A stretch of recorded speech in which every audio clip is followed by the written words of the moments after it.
Chaque année en France, 400 000 adultes retournent vivre chez leurs parents. Dans un tiers des cas, c'est une rupture qui entraîne ce retour au bercail. C'est ce qui est arrivé à Christophe et Émilie. Alors, revenir chez papa-maman, cocon ou prison?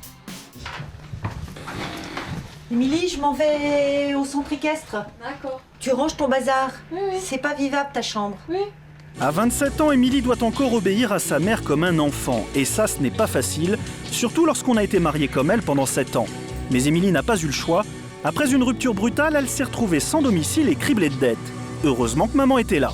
Au moins, elle m'a réouvert la porte et je peux avoir quelqu'un sur qui on peut s'appuyer. Concrètement, Émilie verse une participation mensuelle de 300 € à sa mère. Elles sont donc colocataires. Et cette nouvelle stabilité s'est révélée très positive, car elle a permis à Émilie de reprendre ses études d'infirmière.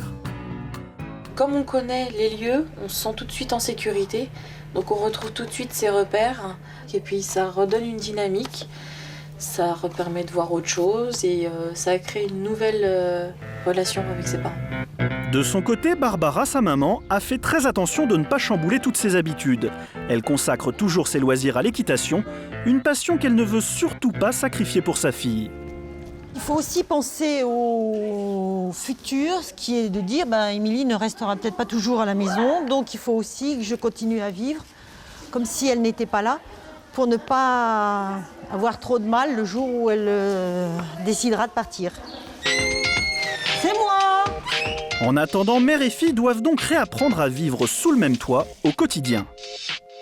Les règles de cohabitation que nous avons mis en place, c'est obligatoirement ranger sa chambre. C'est elle qui doit s'occuper de son linge, lavage, repassage. A priori, tout ça paraît très normal. Et pourtant, comme 80% des adultes revenus au bercail, Émilie a parfois du mal à accepter ses ordres. On doit ranger sa chambre et que sa maman nous dit « range ta chambre ».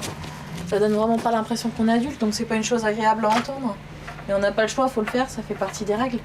Et oui, même lorsqu'ils reviennent chez papa-maman, les enfants d'hier ne sont plus des enfants. Et ça, les parents ont souvent du mal à le réaliser. Du coup, certains témoignages de tendresse sont parfois un peu vexants. Elle m'a offert ce cheval. Je reste pour ma maman, je pense une grande fille qui a toujours du mal à grandir. N'empêche, ces petites attentions ont du bon, d'autant que le nouveau départ du cocon familial n'est pas pour tout de suite. Émilie devrait rester chez sa mère jusqu'à la fin de ses études, c'est-à-dire en 2012. Et comme le prouvent les longues soirées télé qu'elles passent régulièrement ensemble, personne ne s'en plaindra.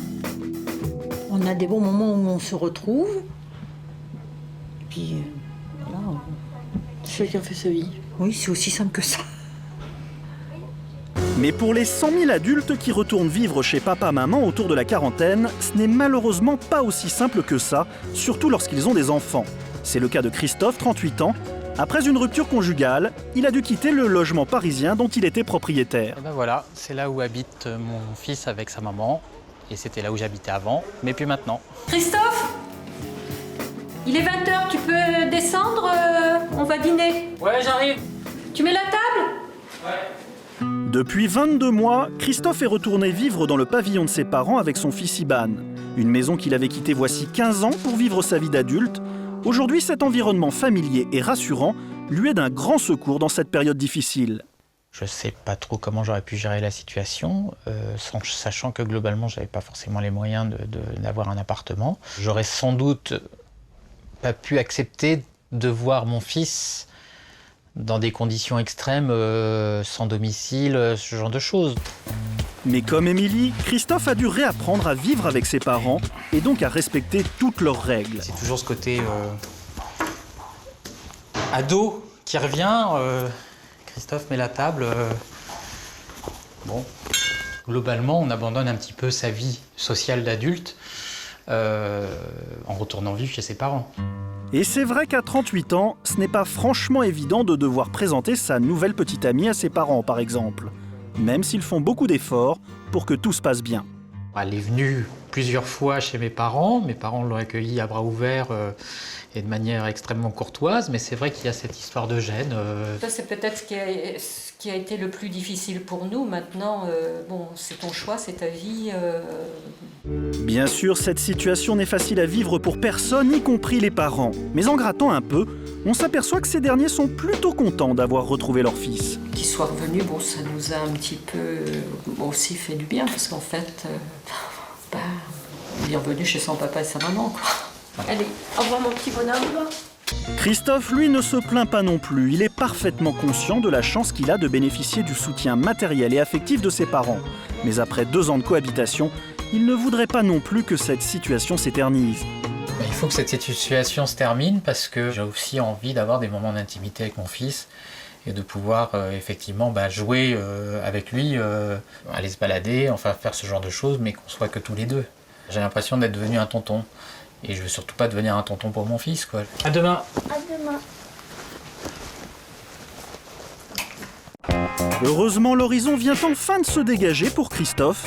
Il y a un mois, il a reçu une proposition pour un appartement meublé à un tarif acceptable en plein Paris. Tiens. Ah oui, le 38.